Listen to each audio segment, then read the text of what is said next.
कि ऐसा क्या किया नंद बाबा ने कि वरुण के दूत उन्हें पकड़ के ले गए। तो सुखदेव भगवान बोले, नंद बाबा प्रातः ब्रह्म मुहूर्त में उठ के नित्य यमुना स्नान करने का नियम था। एक दिन बहुत जल्दी ही ब्रह्म मुहूर्त से पहले उठ के स्नान बनाने के लिए चले गए। तो एक तीर्थों में स्नान का भी महात्म्य तो है, पर उसकी एक मर्यादा भी है।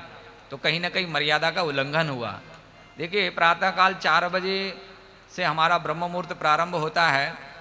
उस समय नदी में सरोवर में स्नान करने का महात्म्य है, लेकिन उससे पूर्व नदी सरोवर तालाब आदि में जाकर के स्नान बनाने का ये विधान नहीं है, क्योंकि वो शास्त्र सम्मत नहीं है।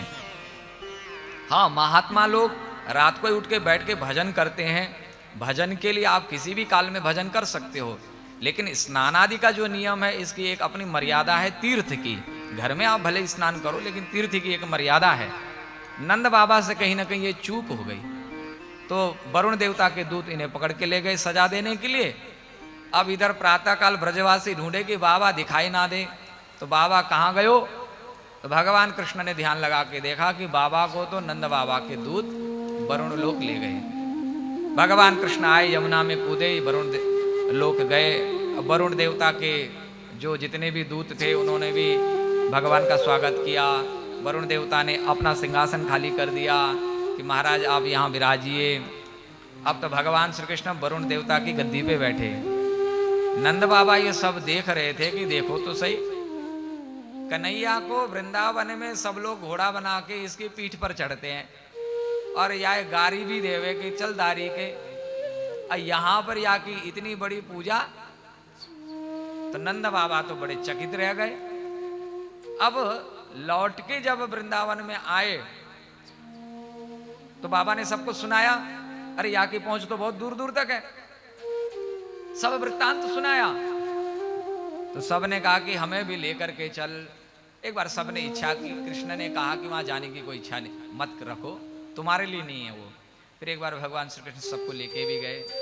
वहां गए तो फिर वैसा ही हुआ, क्योंकि भगवान तो भगवान है। भगवान की महिमा को तो ये सब जानते हैं देवता। अब ब्रजवासी तो कभी कृष्ण को भगवान माने ना है, तो वो लोग तो इनके षोडशोपचार करे, भगवान कृष्ण की षोडशोपचार से पूजा करे।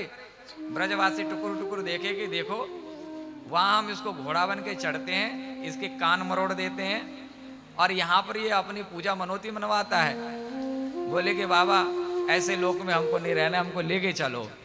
हमारी दृष्टि के सन्मुख इसकी पूजा हो और हमें कोई पूछे नहीं, ऐसा कभी हो सकता है? हमें नहीं चाहिए ऐसा लोग। तो वो सब भगवान कृष्ण सबको लेके आए।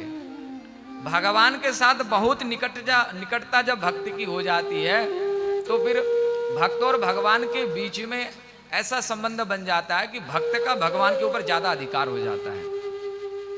फिर भक्त भगवान को उलाहना भी देता है, खरी खोटी भी सुना देता है। अभी आगे गोपियां खरी खोटी सुनाएंगे, आप प्रसंग में सुनेंगे। तो ये भक्त और भगवान का बड़ा मधुर संबंध है।